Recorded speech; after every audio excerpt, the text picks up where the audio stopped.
Now I am very excited to welcome back a fantastic college football capper and great friend of the show, and Josh Nunn from the Action Network. You can follow Josh on X at Step on a Duck One. Josh, my man, thanks for coming back on the show. It's been a fast-moving college football season. We're already here at Conference Championship Week. How are you doing?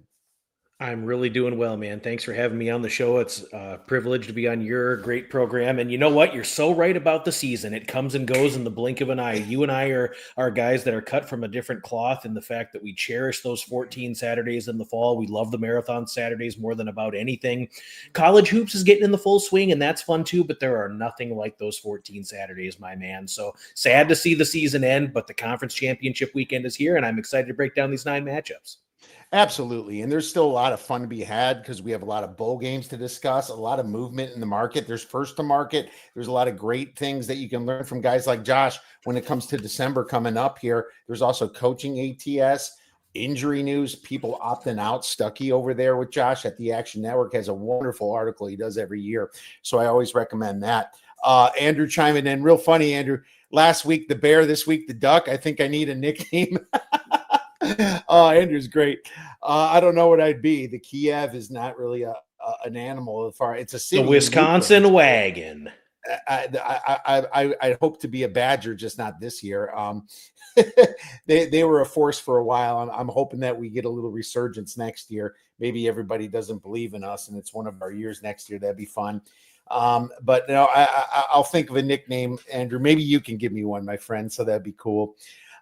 Here we are. It is a lot of movement here going on in college football, Josh. I mean, we have all these coaching changes already happening, and we knew that was coming on Sunday, Monday, and it's just kind of like first to market with some of these guys. But I have to ask you, what is the most surprising coaching change to you?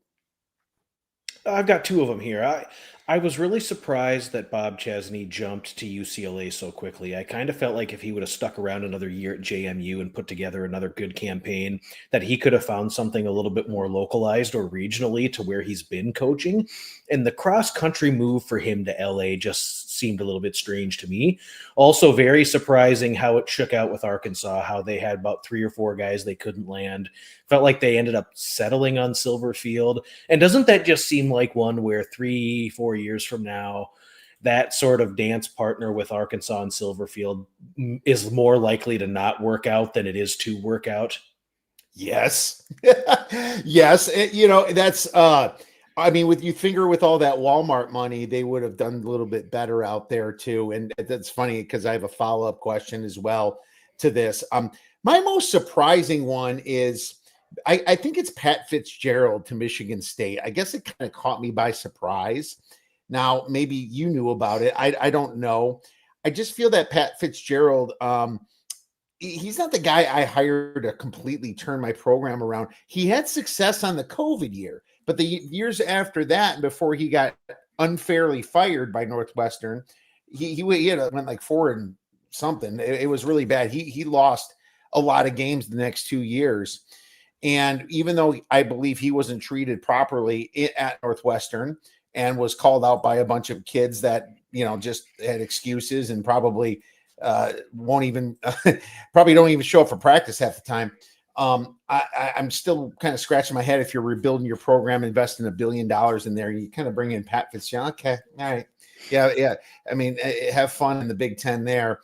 I guess it's better now that they're not on the east side of the Big Ten instead of the west side, and it's kind of mixed up. So I guess that's a little bit better, but that was a little bit surprising. So I guess I should go to who did the worst, because you already threw out Ryan Silverfield. What's the worst coaching hire with respect to the power and the expectations of the program to what they got? Yeah, I would think it's that one. Just today it was announced that UAB hired the guy from FCS Presbyterian who plays at the non-scholarship Pioneer Football League level. And if I was UAB, they had a chance to right the wrong. They hired Trent Dilfer, and that saga didn't play out properly. I knew that was You just had to make one phone call to Brian Vincent at ULM. That's the guy who was the interim coach there that the players wanted. after Bill Clark left. And all they would have had to do is pick up the phone and say, we're going to send a plane and a check. You fill out the amount. We'll see you in Birmingham. And I'm really surprised they didn't land on Brian Vincent, who assuredly would have come. It's tough to say who's done the worst job. I think maybe Cal stretched, maybe Stanford stretched with who they hired. I thought maybe those two programs could have maybe waited around for a better gig. I'm surprised nobody in the MAC's been poached yet. The MAC, the coaching carousel with the MAC usually favors those coaches getting a step up in job, and we haven't seen a lot of movement there yet. So interesting to see how. But I think the other thing we'll do is 2-3 years from now, we'll look back and I think we'll think that Virginia Tech made out as bandits getting James Franklin. And I think that's going to end up being a really good hire for them.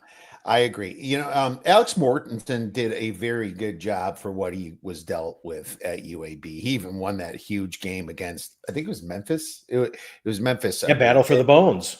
No doubt. And I mean, I'm not saying I would hire him immediately, but God, I think, a coordinator job, another good coordinator job in a group of 5 school at least is what he's warranted for what he did. And now he's got some good head coaching experience.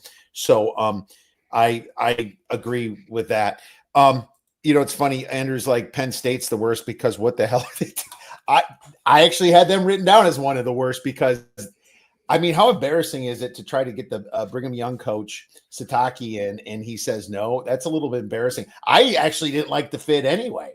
I didn't think Sataki's a recruiter. I think he's a balls to the wall head coach, and the man's got integrity. I respect that. Yeah, but he's also got an easier path to the college football playoff probably there because Penn State and the way the Big Ten's been treated, if they keep losing to Michigan and Ohio State, and now maybe Indiana, and it's kind of tough for them. And maybe he felt out of place, and there's a lot of weird pressures out there. I think he would have got a lot more money, but I respect the integrity thing for sure. But then you look on the other side, Lane Kiffin.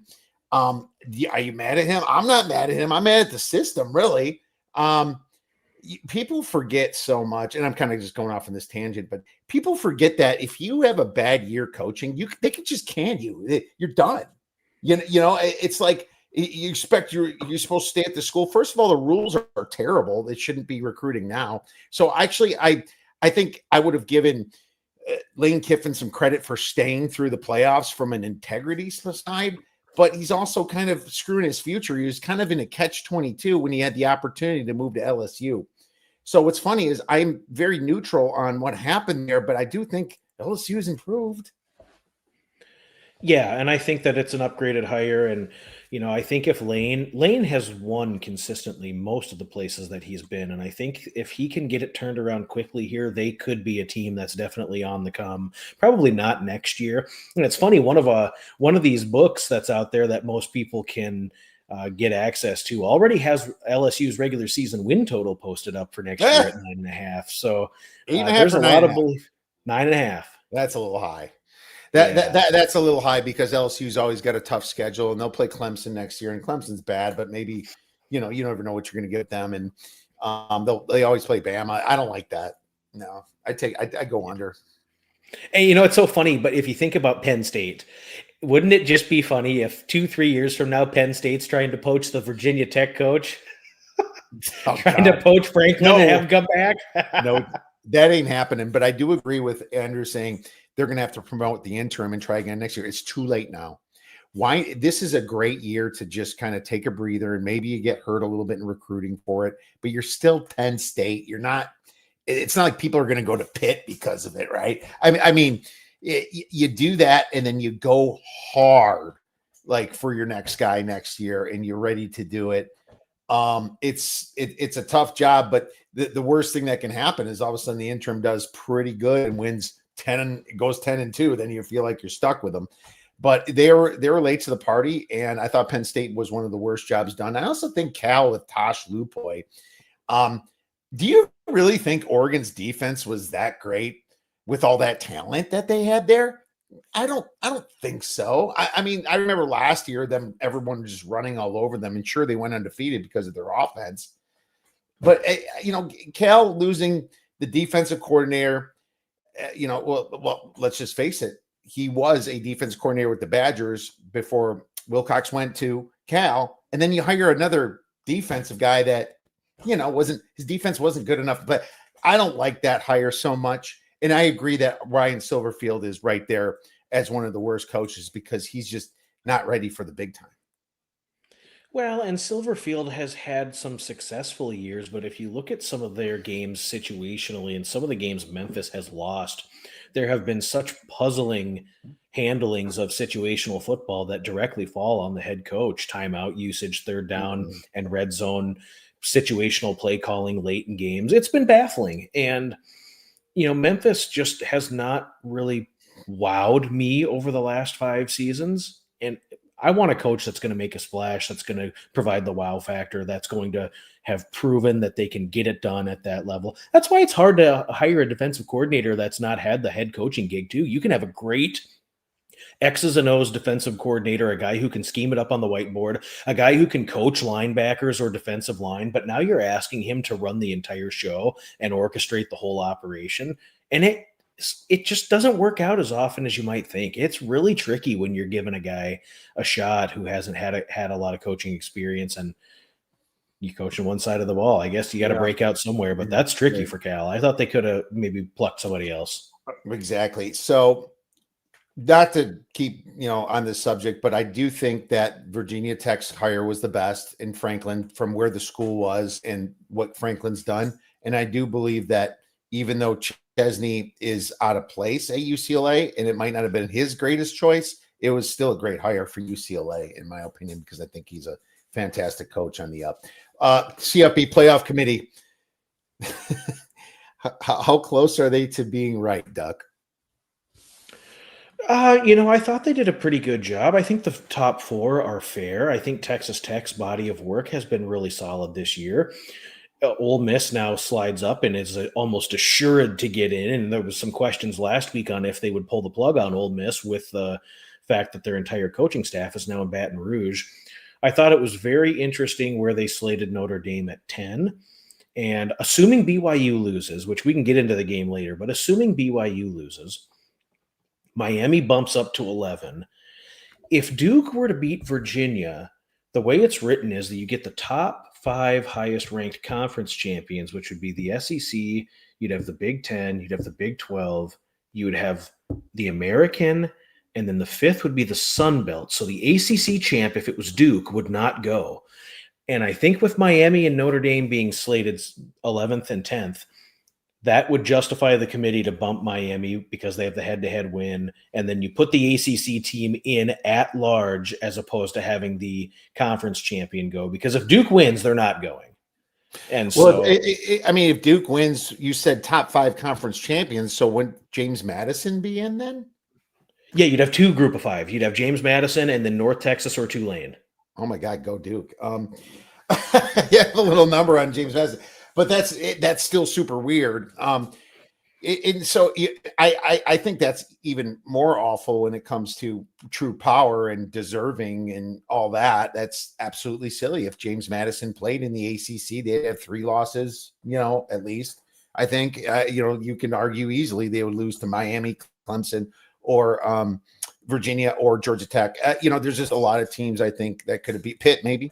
So, yeah, and I love James Madison, don't get me wrong, but man, that makes it even more terrible. And I guess I almost think, why don't they just go away from the rules and say, this is a weird year. We're not going to have the ACC champ in, and we're not going to have the 5th group of 5 conference champion. It's weird how they written it, because they probably never assumed that the Sun Belt would even be of discussion. Maybe they thought maybe once in a great while the AAC would be there, but man, it's just mind blowing. But now it's like the head-to-head problem is what I have. Why do you have Notre Dame ranked ahead of Miami after all this crap about schedules? Do you really want to see no freaking big games the first 3 weeks of college football? What are you doing, committee, for your own greed? I think that's horrible. Everyone's like they're incompetent.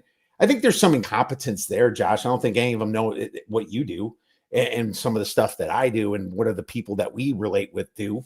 Of course, Sagarin's ratings doesn't even have a top 6 SEC team in, and they're going to get 4 or 5. What?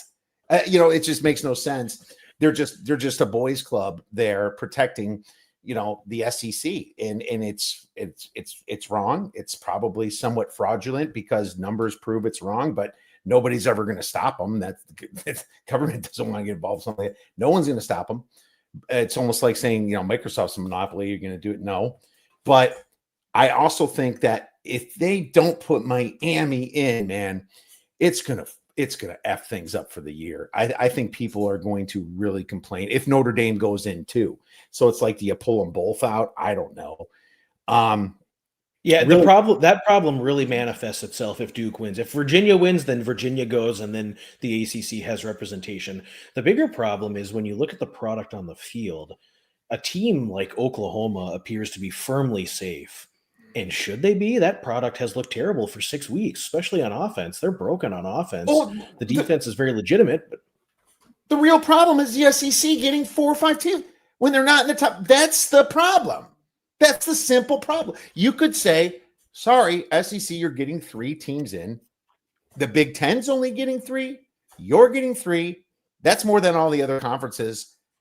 Then you can have both Miami and Notre Dame in. With the BYU loss, still gets a little dicey. But, man, I think that would solve it. And guess what? If they played 9 conference games, those records are a little different. I mean, this would be the year to do that, but you can prove that they're completely rigging the system for that because that's what they're paid to do, and it's dishonest and unfair, but we can complain all about it we want.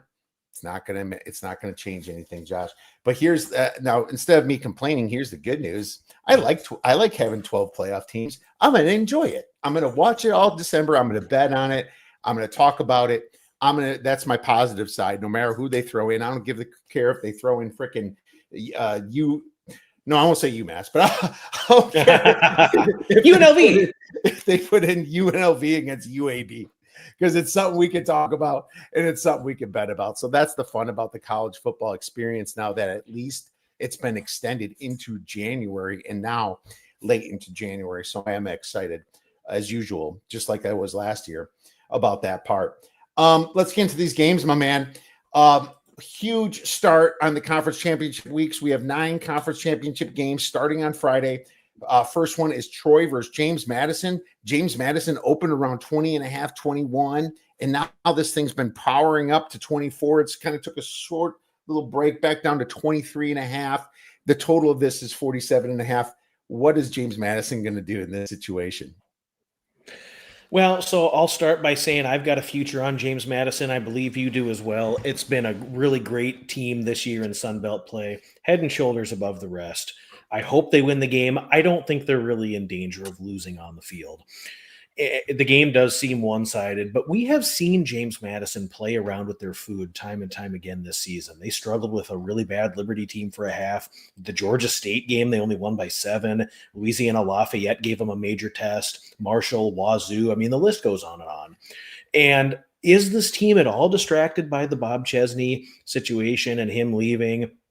I really don't know. I would expect James Madison to be fully locked in. The defense is nasty. First nationally in defensive success rate, second against the pass, 8th in preventing explosive plays.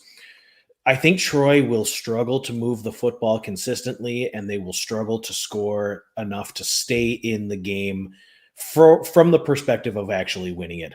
But you know what? Those Troy dudes on defense, they're on scholarship too, and we've seen Troy play up significantly against some of the stronger They led Clemson at the half. They played Memphis to 7-7 at half before Goose Crowder went out with injury in that game. And you know what? A lot of people's darling in the Sun Belt, Southern Miss, Troy went down there and won the game on the field, extended the margin in the fourth quarter. Goose Crowder has had now a couple of games to get in rhythm after coming back from injury. My power ratings can't get anywhere close to this number. I've got this at about 19.3. So I do see value in Troy, but I'm not diving in yet. My buy point on the Trojans is if we were to see 24.5, I might take a swing. That's not saying I want Troy to win. I don't. I want James Madison to win the game. I think they will win the game. But JMU's real chance to impress the committee was against Wazoo, and they were down by 10 in the fourth quarter and needed a lot to happen just to win the game. And they just seemed a little jerky offensively at times against inferior competition. So I do think there's a chance that Troy can just kind of hang around. That defense is pretty good. It is pretty good, but then I'm looking at, I can't lay the number either because I'm nowhere near close to it either. I'm probably in the late teens in my power ratings, but it's a situation where James Madison, whether they can or not, wants to blow this team out just to show everybody that they're deserving, whether they get in or not. They're going to be the biggest Duke fans of all time, I think, over there. Maybe the fans will go to the Duke game, the Duke Virginia. The Dukes will be rooting for Duke. There you go. And Alvin Fresh one, love the Duck, great football handicapper. I agree. I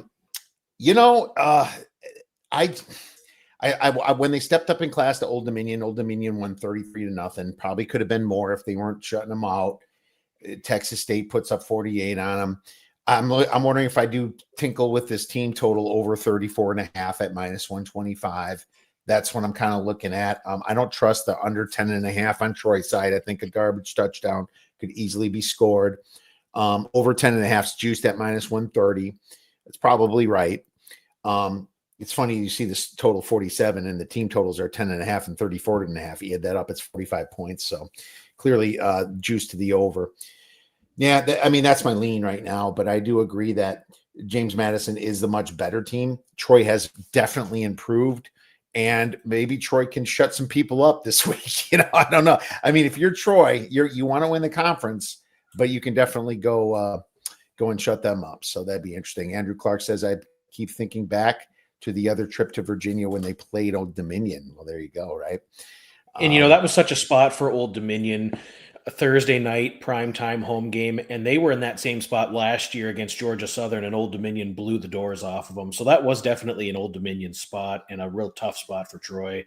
It was interesting because I don't recall if Goose was back for that one or not, but there was a period of the season where Goose Crowder was cleared to come back, but they still went with Kilcrease, and he just played like his job was at stake, looking over his shoulder, made mistakes. It got really ugly for Troy before they finally went back. Right. Good call. It's funny. I mean, you look A plus B plus C, James Madison destroys Old Dominion and Old Dominion destroyed them. But yeah, it was a bad spot for Troy. That's not how we handicap games. Team total or nothing for me. Let's move on to the next one. Kennesaw State versus Jacksonville State. Jacksonville State's a home dog at +2.5. The total is 59.5. What do you have for us on this one? Yeah, I looked into this pretty extensively. The only real concern for my play would be there could be a little bit of spotty weather, some thunderstorms and some rain. Shouldn't affect the play too badly, but definitely something to watch here. Kennesaw is going to be able to throw the football here. Both their quarterbacks, Dexter Williams and Amari Odom, have played really well this season. They've combined to throw for over 3,000 yards. Kennesaw State has found a rhythm on offense, getting explosive plays, and Jacksonville State gives that up defensively. 108th defensively, surrendering explosive pass plays. And Jacksonville State's also a pretty poor pass coverage team, 4th worst in CUSA this season per PFF. I look at the Gamecocks, they're pretty banged up at linebacker, and they've got a couple of defensive linemen that are going to be out. So their defense could struggle to get stops here if Kennesaw's pass game is clicking. On the other side, Jacksonville State with Cam Cook and Caden Creel, they should be able to run the ball and run the ball and run the ball some more. Kennesaw gives up explosives on the ground. I would imagine that they really struggle to stop the run game here. And Kennesaw also has a couple linebackers out. So Cam Cook should feast in this situation for Jacksonville State. Both these teams are going to be able to move it against the other defenses. If you look at the previous meeting earlier this season, Kennesaw left so much meat on the bone there. They had 579 yards in that game, completely shredded Jacksonville State. They had several red zone turnovers, a couple 4th down fails. I think that both these teams will cash in for touchdowns in the red zone here. I like over 59.5. You're speaking my language. Look, if you're worried about this weather and the rain, there's going to be no wind right now, very low wind. And the rain is better for these kinds of teams because the running back knows where he's going to go. These are rushing teams, and it's a lot harder to make the cut when your body weight's going one way and the running back's going the other when you're not expecting it. And that's why running games like these two power run teams are good for the over. So I actually like it even a little bit more, my man. Kennesaw State has vastly improved since week one. It's so fun to see these two Conference USA teams that were just FCS teams, 3 years ago, my man? And they're now both playing for a conference championship. As you saw, Jacksonville State won it last year, and they scored over 50 points last year. So they're kind of defending their title. Now, these two teams played a couple weeks back, and Jacksonville State won by 9-10 points. But if you look at the misleading final score, Jacksonville State was outgained by over 120 yards by Kennesaw. They just happened to have 4 turnovers. Well, Kennesaw cleaned it up and just kind of ran the table since then. And they also, like you said, have those injuries. But the speed of these teams and the tempo, I think, is going to take this over the total of 59.5. When you told me you were looking at the total in this, I kind of knew which way you were going to go. Kennesaw State ranks 17th in tempo, while Jacksonville State ranks 42nd. I think Jacksonville State's going to be the one doing the chase. Neither of these rush defenses are good enough to stop each other. I think it's just going to be touchdowns all the way, my man. Let's go with that over 59. I really love it, Josh. Love it. Let's move on to the next game. We have North Texas versus Tulane. Tulane plus 2.5, total 66.5. So this is the biggest total out of the whole weekend. I'm not really super inclined to bet this total. Now, I'm going to be honest with you. I studied this game. I wanted to find a play and I didn't. Maybe you have something better for me. But North Texas is ranked, and all the power ratings, including mine, a little bit higher than Tulane. Now, there is a big path to victory for Tulane, right? And that path to victory is running the football, in my opinion. I think Tulane has to slow this game down. They do not want to get in a shootout with North Texas. I believe the coach is still coaching this game, right, Josh? Mm-hmm. Yeah, and then that's the difference between going from SEC to SEC than maybe Group of 5 going up. I think it's you're a little bit more acknowledged that you're allowed to do those things, but Summerall is going to be there. And I see this kind of ticking up. If I'm coach, I'm draining the clock. I'm running the football because statistically, that is a little bit more of North Texas's weakness. If they cannot stop the run, ranking 110th in opponent rushing play success rate, this could be a long day for North Texas, and that is the path to victory. Not saying that coaches make the right decision all the time, Josh, and I'm not saying that North Texas won't jump them and then put them on the back of their heels where that's going to happen. I think a live betting situation is good for this, but if I get that 3 I'm waiting back for because I missed it in the beginning, then I'll probably play Tulane, Josh. Yeah, and to be honest with you, I love North Texas. They've been a darling team of mine all season. You're going to go broke betting against Tulane when they're at home, and they're very, very good at home, undefeated at home this season. I think the path for Tulane is to run the football. I don't know if North Texas's run defense is as bad as the metrics show. And the reason I say that is they've played Army, Navy, Rice, and South Florida this season. And then other teams they've played, a lot of those rushing yards have been surrendered in the second half with the margin already determined. And the second platoon being in there, you get the second team guys in there getting reps. So I don't think that Tulane will just completely gash them, but I think they'll have enough success to keep running the football, which will really work the clock. I could also see North Texas throttling down the octane here in the second half if they are holding the lead, making these possessions a lot more important and trying to run the football or dink and dunk without a lot of the pass game explosivity. We saw Mestamaker a couple games ago throw for 463 yards on 18 completions. I don't think we'll see them shred Tulane's pass coverage unit that badly, but I think North Texas will score a fair share of points here. Tulane has very little explosiveness in the pass game, so I don't think we'll see Retzloff be able to throw them out of it if they're behind. And their red zone offense has been poor this season, just 28 touchdowns in 50 attempts. And North Texas has been very good at blowing up in the red zone defensively this season. I think we'll see this game script just play. This is kind of a contrarian play, but I think this plays to the under. And I actually do like Tulane's team total under 31.5. And that doesn't mean Tulane can't win the game. I think there's a lot of paths to both these teams winning. But I just feel like North Texas's defense with Skylar Cassidy and the guys that they brought over from Sam Houston, they've done a really good job this season scheming it up against their opponents. I don't think this is going to be the Plinko board of touchdowns that everybody thinks it's going to be. I think this will be a little bit more of a defensive battle than people realize. I think we've seen that sort of sentiment also agreed with in the market as this total has come down now to 66, 65.5, down from 68.5 at open. But I like Tulane's team total under 31.5 here. There it is. And that's actually not the juice side. Under 31.5 right now is minus 110 in a few books that I'm currently looking at. That's interesting play. Very, very contrarian play. But that actually still kind of baits into, my handicap, that running the ball, getting the clock all the way down. I think there's a chance this whole game goes under, and maybe Tulane does go under because of it. Another problem that I have with North Texas is they just did not get the big part of the schedule. They got Navy, and we all knew Navy was fraudulent, and they beat Navy by 14 points or so. But literally they got to avoid Memphis. They got to avoid East Carolina, which is a very strong team in the AAC, as we know. And I think that's an important thing to think about in this situation. So good call. I wrote this down, and I'm going to look at that as well and make it a possible play. Let's move on to the next game. We have UNLV versus Boise State. Boise -4 total, 58.5. Josh, what do you have?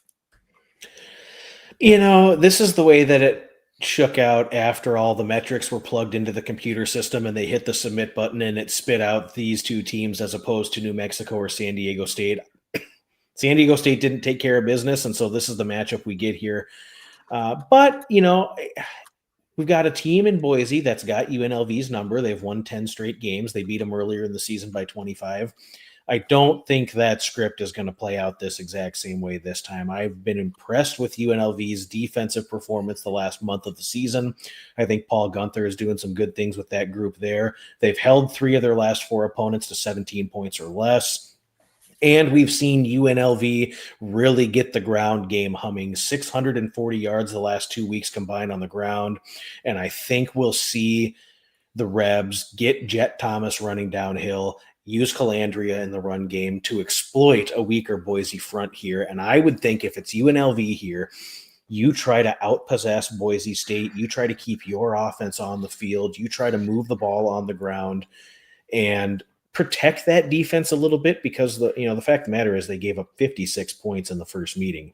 Now, the other interesting thing is Maddox Madsen is coming back for Boise. I don't think he's fully healthy after that lower leg injury. That was projected for him to be out for the season, and now he's coming back after 4 weeks. I bet we'll see him immobilized. I bet we'll see him look a little jerky back there. And I wouldn't be surprised if they have to pull the plug quickly if he's truly not ready to go, and then they go back to Cutforth, at which point it could be really tricky for the Boise offense to get going here. So I think UNLV has a chance in this game to make it a real close, competitive, fun game. We could get a little precipitation, which might end up being snow on Friday night in Boise, so that could make it a fun watch.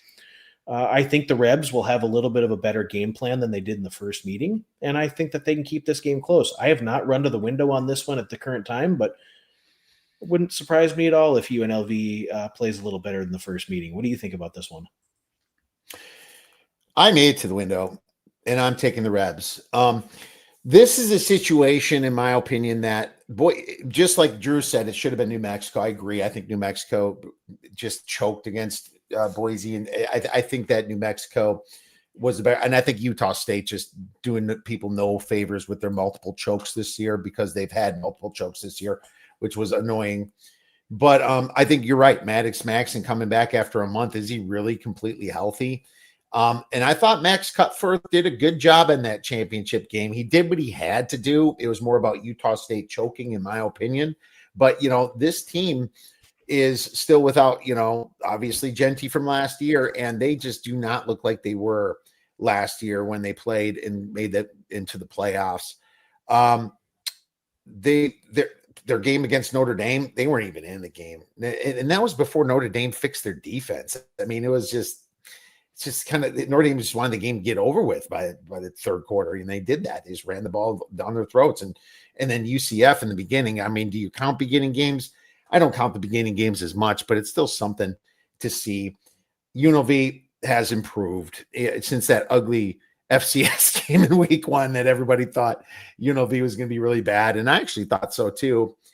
But the defense started figuring out. They only allowed 26 to a solid Utah State team, only 10 points to Hawaii at home. It kind of told me that UNLV is kind of serious this year. Their offense ranks 11th in EPA. Boise State's ranks 53rd. Now, Boise's got the better defense, but they just can't stop the run. 121st in defensive rush EPA for Boise State, man. I think the Rebs can do some damage in 8th in rush EPA, rushing the ball here. Net yards per play is actually the slight edge to UNLV. Maybe you can just say Maddox Maxson was missing for 3 or 4 games, whatever. It's not like Boise State's got some massive edge there. I see a close game. I see Boise maybe winning by 2 or 3 points, but I'm taking the Rebs past the 3. I agree. Take the road dog. Yeah, and one last thing I'll say about UNLV, you look at some of their performances defensively down the stretch. Hawaii couldn't get a first down against those guys. Hawaii has shredded most of the teams they've played this season, and they could not accumulate a first down against UNLV. Very, very impressive. And what I've noticed is UNLV is playing at the point of attack on their opponent's side of the line of scrimmage. They're getting to the quarterback. They're tackling running backs in the backfield. That'll be critical here. In the first meeting against Boise, Sire Gaines and the other running back for Boise were able to accumulate 2 or 3 yards before first contact. UNLV's got to get in the backfield and hit those running backs early, and I think if they do that, they can get off the field. 100%. I'm with you. Let's go Rebs. Let's move on to the next game.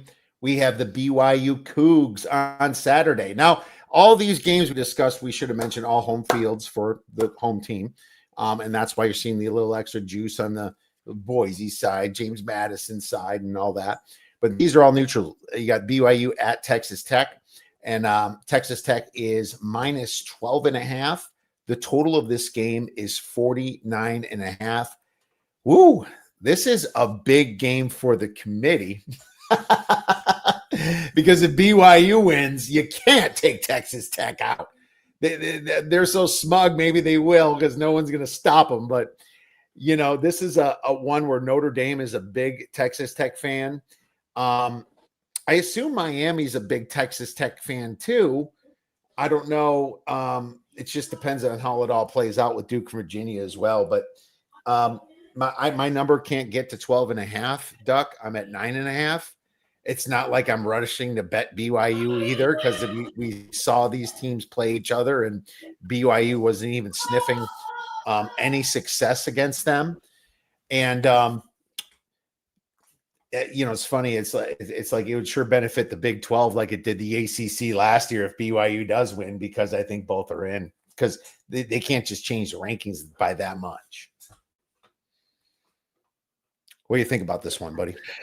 Yeah, and you really can't change the rankings by that much. And I mean, BYU is really the team that could be the bid stealer. If they win this game, they're in as the conference champ. You can't drop Texas Tech out. So then you're bumping Alabama or Notre Dame or Oklahoma in that case. So I think all those teams are fans of Texas Tech this week.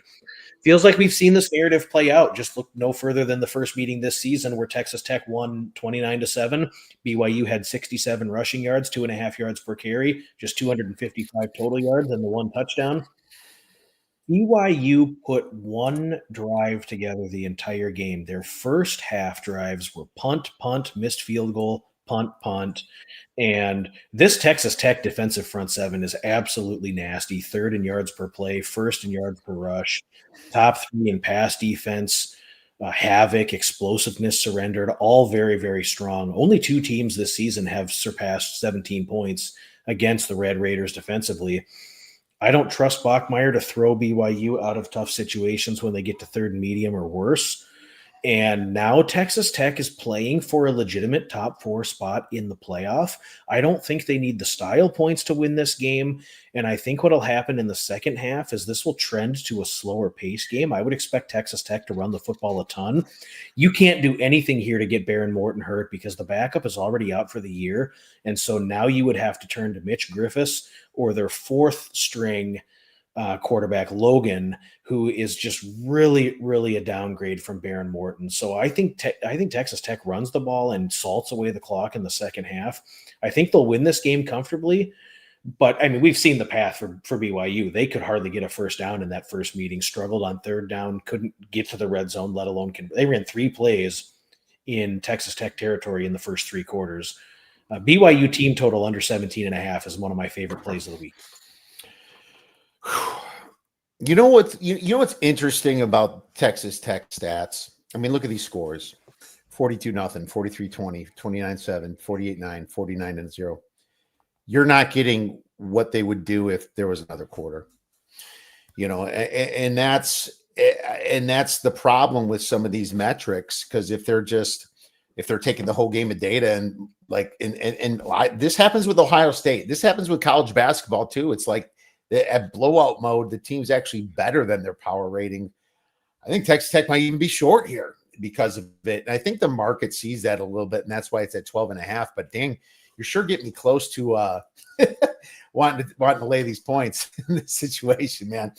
I'm certainly going to put that as a lean. There's a lot of people that are going to have good old Texas Tech and Virginia in the parlay, because that parlay is like, minus 115, minus 110. I mean, if you want to throw James Madison on it, you might get it close to even money, right? But I could see a lot of people wanting to go that route.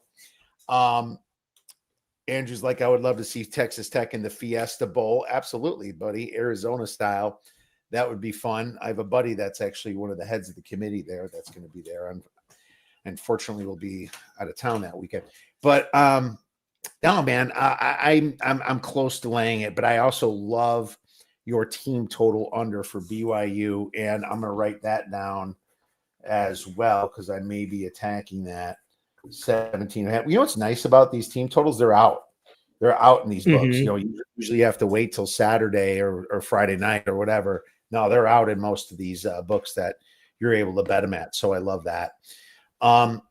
Western Michigan hosting Miami, Ohio. It's back to 2.5. Total's 43.5. I bet Western Michigan, and the line went the wrong way. I thought it was going to go to 3. I'm a little surprised that it didn't. I know Miami, Ohio's got the more pedigree that they're used to being more in this situation, and that is part of a handicap. I mean, I that is a concern for me for like in Western Michigan, but you also have to remember that their quarterback quit on them 3-4 weeks ago. He's like, I'm not playing Toledo. That's the team I came from. I'm just going to get ready for the draft. It's like stunning development. Because you're going to be drafted, buddy. Yeah, they're good. Yeah, Daquan Finn's going to be drafted. I highly doubt that's going to happen. If that does happen, there's something wrong with the NFL teams. Well, it probably is, but back to the game. I love what Western Michigan has done this year. They finally put a complete team together without losing everybody. They surprised me a little bit this year. What's weird about them is they're actually a net negative yards per play. So they're actually net negative 4.05, but they're winning games. And when they go against the bigger opponents, I mean, they've taken care of business against Ohio. Sure, they're getting outgained, but they kind of do the little things right. When you see the 21-3 against UMass, you're a little bit like, what? But they beat Toledo. They did what they had to do, and I kind of think that the schedule against Michigan State, North Texas, and at Illinois, and then Toledo right away, I think that kind of made their net yards per play way into the negatives, and then they kind of had to build their way back up as the team improved throughout the MAC. This is more of a fade for Miami of Ohio for me. Where are you at on this one? Well, let's just look back to the first meeting, a meeting that Western Michigan lost, but they dominated the first three quarters. They were up 27, excuse me, they were up 17-9. They had allowed 220 yards through three quarters, and Miami of Ohio had not scored a touchdown. It took Daquan Finn heroics in the fourth quarter, along with 8 minutes of bad Western Michigan football for Miami of Ohio to come back and win. Well, Daquan Finn is no longer there, as you had alluded to. And you look at Miami of Ohio on offense, I don't think there's a less creative offense, anybody more original than Miami of Ohio. Uninspiring, non-dramatic. They're going to run the ball 61% of the time. And you can almost tell based on the formation that they roll out there what sort of play call we're going to see. But now you've got, because they pulled the plug on the second string quarterback. So now you've got the third string quarterback, Thomas Gutkowski, who's going to be in Detroit in Ford Field under those bright lights, lining up against the most consistent unit in the MAC all season, which is Western Michigan's defense. I don't see it here. I don't see it going well. I don't see them throwing their way out of trouble. I don't think they're going to run the ball very well. And I've actually been more impressed with Western Michigan's offense the last couple of weeks. Excuse me. Just with a little bit more creativity in the run game. They're getting Jaden Buckley running downhill. They're using Brock Lowry in the run game. I think Western Michigan can really do some fun things here offensively to get Miami of Ohio to be uncomfortable. And then you look at the Western Michigan pass rush. They have two major sack dudes, Nadeem Tucker and Rod McGraw, that are going to be coming after you. 17 sacks between the two of them.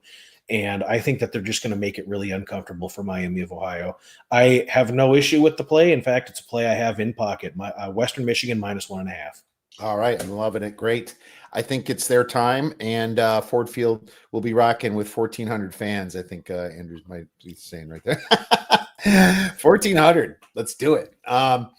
Let's move on to the next game. We have, Georgia versus Alabama. Well, look at here. Alabama's +2.5. The total is 47.5.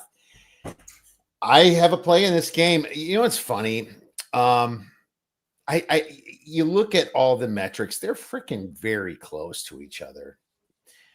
There's just something about, and look, I mean, Alabama's taken care of this series for 9 years, or 9 out of 10 years they've won this. Of course, Georgia got better, and then they won it against Alabama in the championship, and we all know that. That was their one win. But I hate using the eye test for things, but man, Alabama has just been so dang fortunate with explosive plays, with flags at the right time, with getting outgained and just winning. It's kind of blowing my mind. Both teams about exactly 1 net yard per play on the positive, 27th and 28th in offensive EPA. That's where they rank. Alabama's got the little defensive EPA 16th to Georgia 33rd, yet Georgia allows less explosive plays, 16th to Alabama, ranking 61st. Alabama's path to victories through the air. Georgia's weakness on defense is the opponent pass EPA, so that worries me a little bit. Yet Georgia, with Gunnar Stockton's legs, I think is their path to victory, and Alabama only ranks 55th in defensive rushing success rate. Alabama just can't run the ball well this year. And so it's one of those situations where I feel like Georgia can bait them a little bit better. I think Kirby Smart is right now the better coach still over DeBoer, and I think he's going to have his defense playing, ready for that.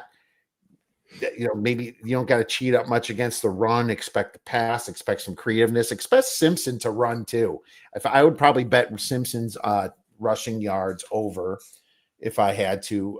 I'll look for that one when I get that prop market out. But Alabama is just getting by with a lot of fortunate luck, the +8 and turnover differential. They should have lost to South Carolina. They should have lost to Missouri. And they needed a roughing the passer call to really seal it against Auburn. Sure, maybe they get the 3 points, but maybe Auburn doesn't. I'm not going down that route. It's Auburn. It's freaking Auburn, dude. Georgia on the money line. Now Georgia didn't do well last week, and I just feel like they were just uninterested of being there, and they just knew they were ahead. Just wanted to get the game through. That's how I feel Georgia was against Georgia Tech. I like Georgia on the money line more than anything, -130-ish. Um, I laid 1.5, but it's at 2.5, so I'm not going to recommend two. I think 2 is a very popular number now, so that's my play. Doug, what do you think? Real interesting game, and you're so right about the fact that Alabama has just conceded to the fact that they can't run the football. Stunning with the offensive line talent they have and the good running backs that they've got in the running back room, but they just cannot run the football. So I think that they'll air it out significantly more here, and they'll go to the pass attack exclusively early in this game. The Georgia front seven is not going to put the fear of God into you.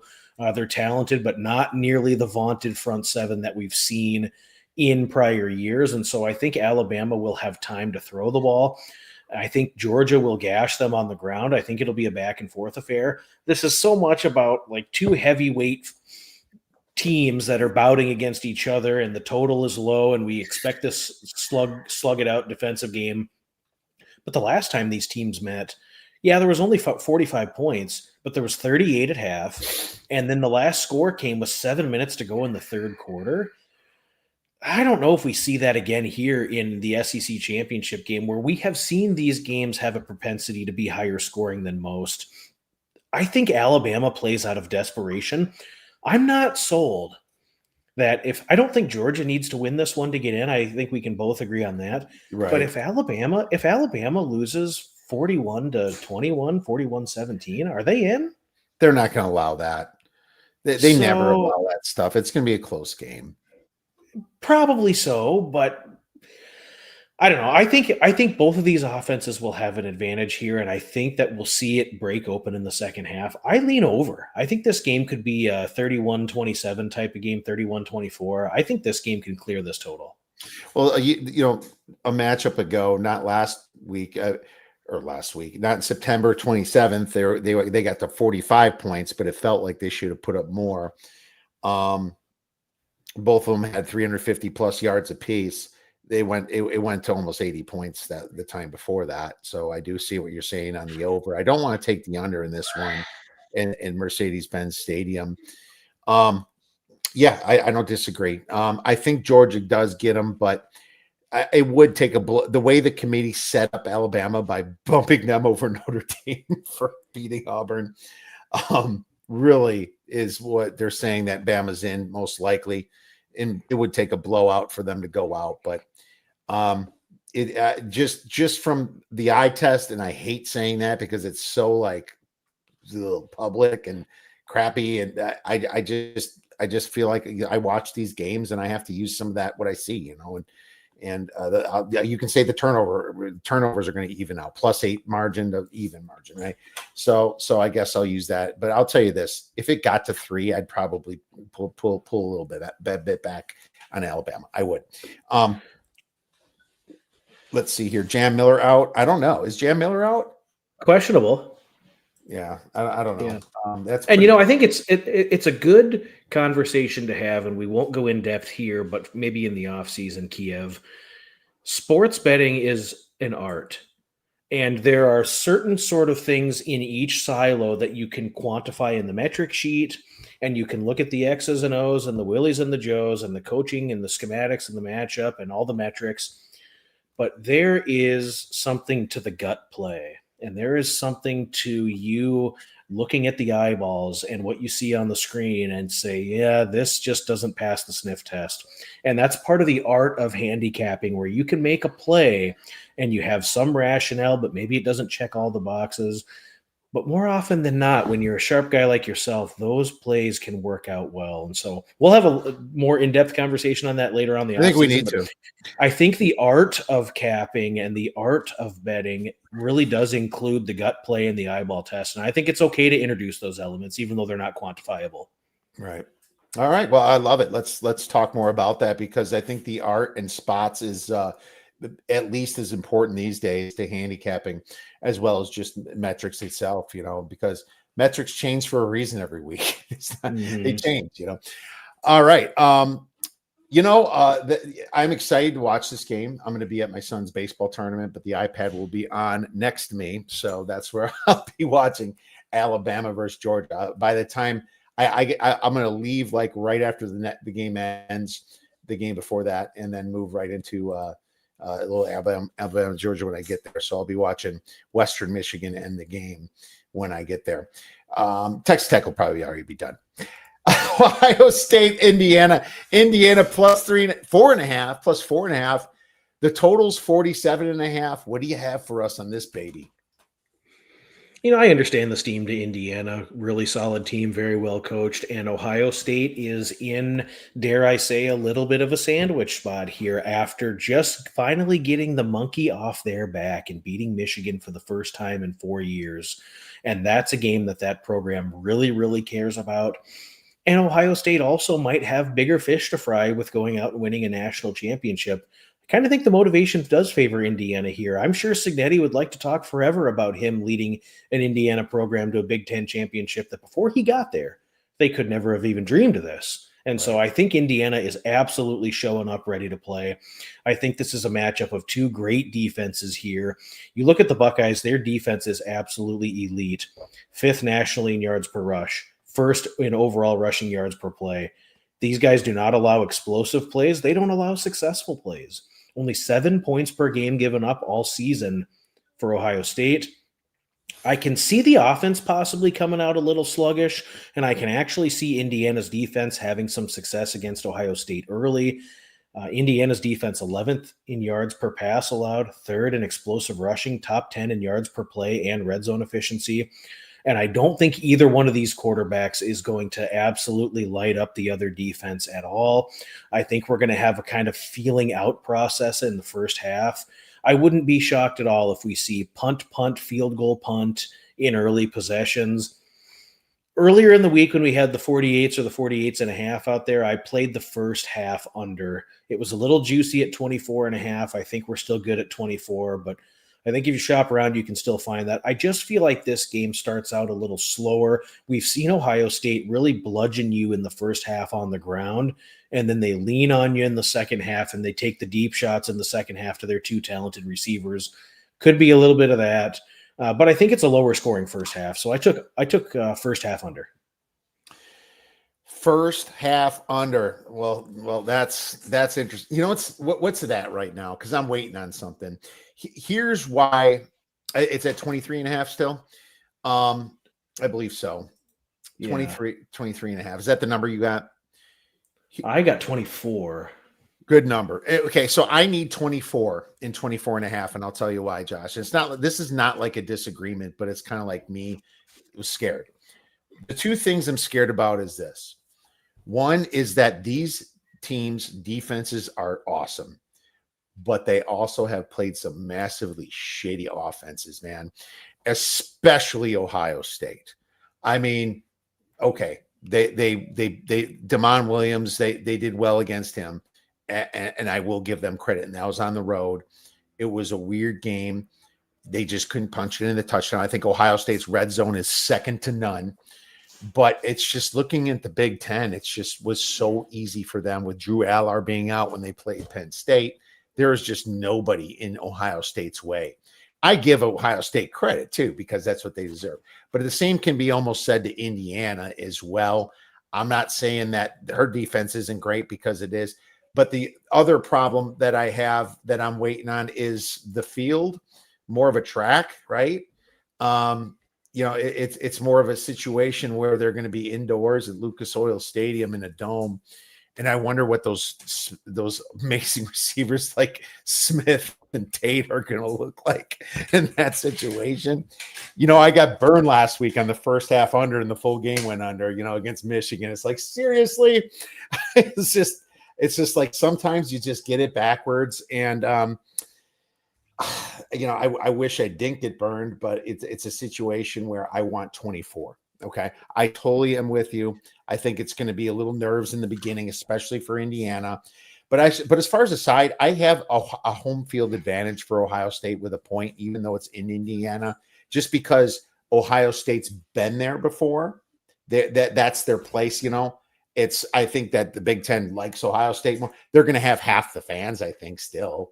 I still think there's going to be a ton of Ohio fans, but they have the pedigree, right? So I do give Ohio State a little bit. Normally I have this as a 3-point spread. I have this as a 4-point spread, which is literally right on the freaking number, man. So I'm with you. I'm just waiting. I think I'll get it too. I'm going to wait a little bit longer for that first half under.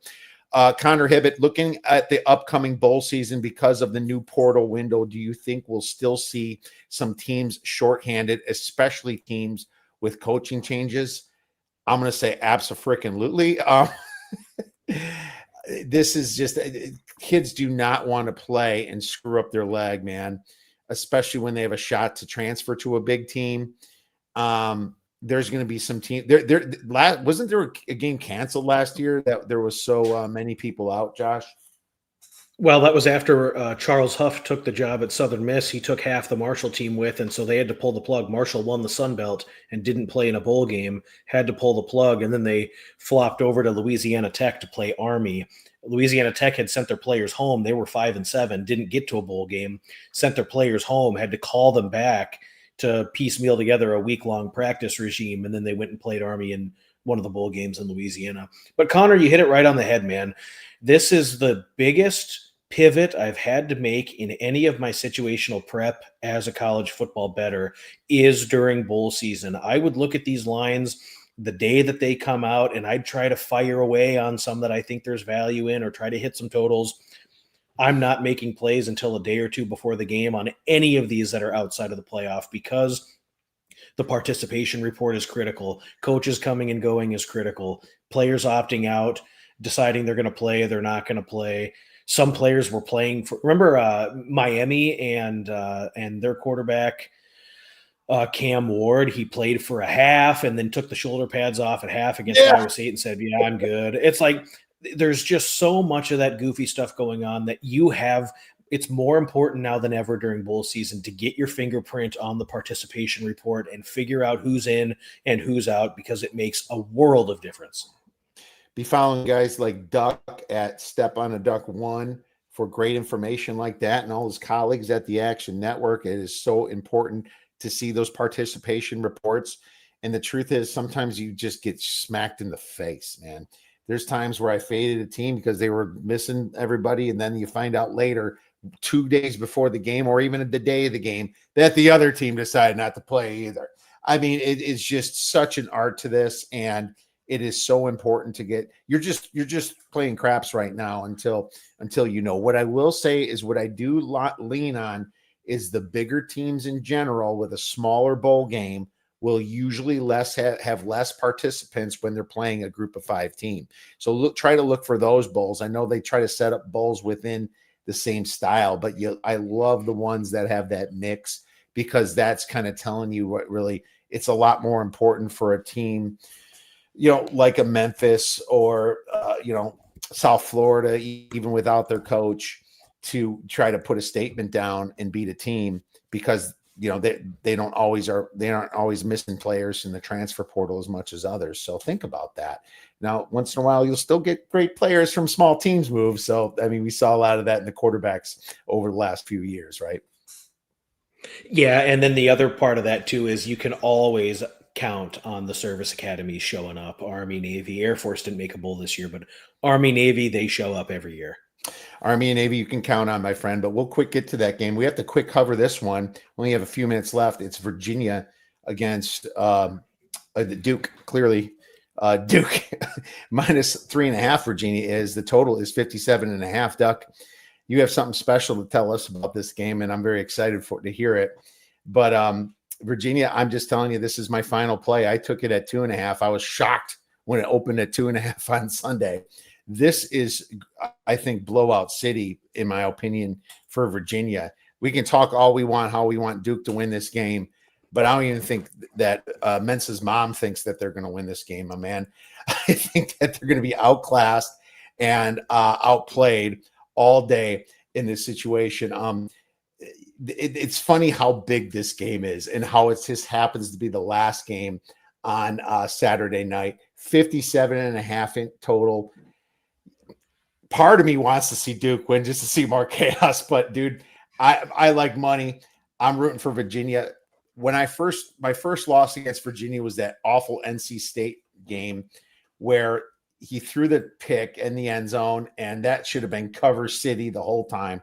But the thing that changed for Virginia since that game, and really throughout the full season, is that Virginia's defense has gotten a lot better as they kept moving on. They kept getting more powerful. They ranked 20th in success rate, 22nd in EPA. If you cut the season in half, it's even better than that. Duke's defense ranks 120th in EPA, 98th in success rate. Duke at 0.07 net yards per play. Duke should not be in this situation. I think it's an embarrassment to college football. They better make some rules about it because this could be a bigger blowout. I say take some alt lines as well as a -3.5 Duck. Yeah, and I'll be honest, it's really hard for me to be objective here on this one because I have a Virginia future at 200-1 that I'm not hedging off of here. So we're letting it roll with the Wahoos. Woo! I like 200 the to match. 1. I love it, and I'm holding on to it, and we're gonna let this baby ride, and I'm gonna hopefully be cashing a nice juicy future on Saturday night. Oh, dude, I am rooting for you so hard because that way you'll fly down and see me, or we'll meet in Vegas, and then we'll just get to watch. I'll do that anyway. Man. But I do like the matchup for Virginia. Duke's defense cannot be counted on to accrue any stops here with regularity. Like you said, 118th in yards per play, 125th against the pass. Just an awful secondary. Defense cannot prevent explosive plays. They're bad in the red zone. UVA outgained these guys in the first meeting by 300 yards, and the Wahoos were up 31-3 in the fourth quarter, and they maybe even left a little bit of meat on the bone there. They could have had another touchdown or two in that one. Chandler Morris, their quarterback, shredded these guys, absolutely shredded them. 9 yards per pass attempt, had a couple touchdown passes. I do think Duke will have a little more success offensively. Duke played their worst conference game of the season offensively against Virginia. And I think that there will be a little bit better output from Duke here. This should be a fun, high-scoring game. I expect UVA to be in the 30s. So if I was making a play on this without any other futures positions, I'd look Virginia's team total over 30.5. Tony Elliott's done an exquisite job with this defense. They are playing with their hair on fire. Absolutely consistent team all season defensively. Again, I think Virginia will score in the 30s. I hope it's enough to get the job done. I think it is, my man. This is going to be a great game, and I'm going to recommend an alt line all the way up to 6.5, maybe even 7.5 if you want. And obviously you can go farther if you want to, but I think Duke's outclassed, outmatched. Like you said, 300 yards is massive. Let's move on to our next segment. Army Navy. What's funny? We don't have a lot of time left, but all I want to say is that even though my numbers never always agree, I actually have Navy as a bigger favorite than 4.5. I would always take the dog past 3 in this. These teams know each other so much, and it always goes under, doesn't it? It always goes under unless it goes to double overtime, at which point it went over a couple of years back. But 16 out of the last 18 years it's gone under. These two teams know each other super familiarly, and last year it went over the closing line. It went over just by a couple points, but you could have got it higher before 30. It went to 42 and it was 39, but before that, yeah. I think I would still. It's such a hard game to bet on. I would lean Navy. I think Navy is the superior team. I think they're stronger in the trenches. I think they're more explosive offensively, and Army has just kind of been a shell of what they were last season. They lost their fullback Udo to Arizona State. They lost Bryson Daly. They lost their tackles, left and right tackle, and their center. Their offensive line coach went to Central Michigan, and look what they've done. They were in contention to win the MAC. There's so many pieces offensively that they've had to retool with, and that's just not the same Army team with the same pop. I think they're really going to struggle to move the ball here. And so this is another one where I think you're probably okay to take an under. Run heavy. This game will be quick moving with the clock. We should only see about 12 to 14 total pass attempts both ways. I would lean under. I think Navy is the better team. And so if I had to bet the side, I'd probably lay it with Navy. All right, I disagree. I bet Army. It's interesting. The dog keeps winning. This is what Andrew says, which is true. And it did go over last year, Andrew. Yeah, the Army's been weird since their loss to East Carolina 6-28, and the week before that they only lost to North Texas by 7. They scored against North Texas. They kept it within 7 to Tulane. They beat Air Force. They beat Temple. Should have beat Tulane. They should have beat Tulane. They lost to Tulsa by 1, which was a weird game. And they beat UTSA. This is a sneaky getting better Army team, man. I'm gonna lean Army for now. I didn't completely cap it, but let's have a little disagreement at the end for some fun. That's all right. Hey, we got some time to change my opinion, and we got some time to cap this game. We have time to change mine as well, my friend. Let's go to beer bet bangers. Any plus money dogs or fun bets that you have, and I wish you could re-give us Virginia 200-1, go back in time. But what do we have for this week? I could see UNLV winning on the money line. I'll give you an FCS play. North Dakota is 6.5-point underdogs against Tarleton State. Their losses this year for the Fighting Sioux are by 3 points against Kansas State, 1 point against Montana, 5 points against the University of South Dakota, who's in the playoffs. They lost by 5 to North Dakota State, and they lost by 3 points against South Dakota State. All of their losses are quality losses. Tarleton State plays in a much weaker conference at FCS. I think North Dakota is really good. If you want a little beer money fun here, I would take North Dakota on the money line. Funny, Drew just said K-State lost to Army, but Army before that lost to Tarleton. I was on Tarleton that week. I think Duck remembers pretty well. Yeah.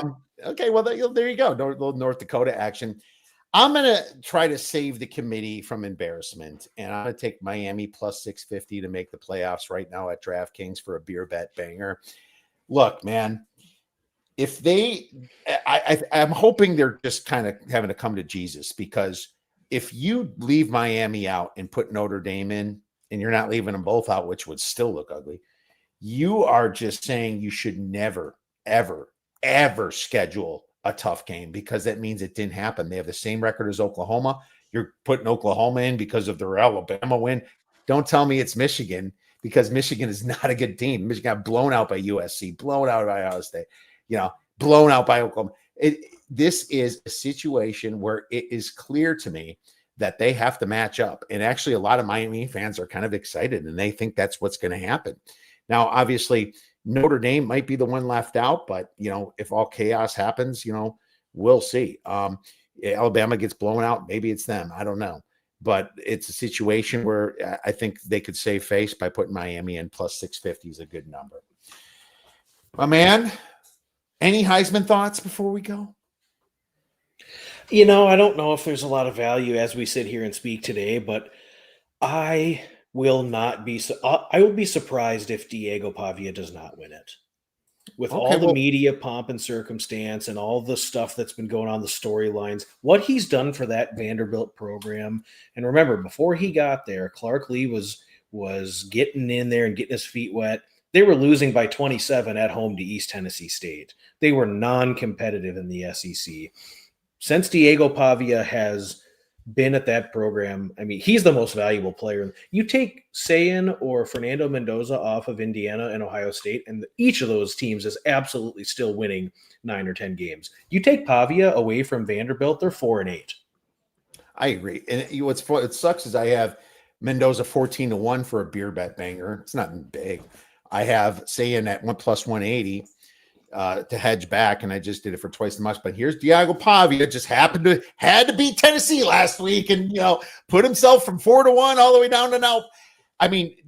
There's no question that I would vote Diego Pavia if I'm a voter, because he's the most valuable person to his team, which I believe is the same thing as a Heisman. But this is the committee. This is a team that's looking at playoffs or not. You're rewarding a guy that did not have Jalen Daniels numbers. I'd be shocked if they did it. I would vote for him myself, though, Josh. I certainly would, because he deserves it. But he's got family. Yeah, it'd be fun to see that award. Yeah, the fight. His brother getting drunk and kicked out, his mom kissing everybody. There's just a lot of weird, ugly stuff with that, and he doesn't have the gaudy numbers, so that's the problem. But man, I'd be okay if Diego makes it, because I'll have to kiss my small bets goodbye. But so what? I think that. That just is up my alley. So I agree with you. Duck, you're awesome. You're always awesome when you come on the show. Could you let our listeners and viewers know where to get your great information in place? Yeah, so I'm at the Action Network. I do the G5 Deep Dive with Michael Calabrese, which drops on Wednesdays on Spotify, Apple Podcasts, and YouTube. We have a Friday live show and Saturday live show. I co-host the Bet US live show on Tuesdays and Wednesdays. I do the Kyle Kerm show on Thursdays at midnight Eastern time. I've been on your great program several times. You and I and a few others do spaces together routinely on Friday nights on Twitter. And it's just always a privilege to get together with you, Kiev, and talk college football. I love your show. I love your channel. And it's just been fantastic to be a part of it this season with you. You're the best, Duck. Thanks again for coming on. Make sure you guys check out at Step on a Duck 1 if you want the best information for bowl season.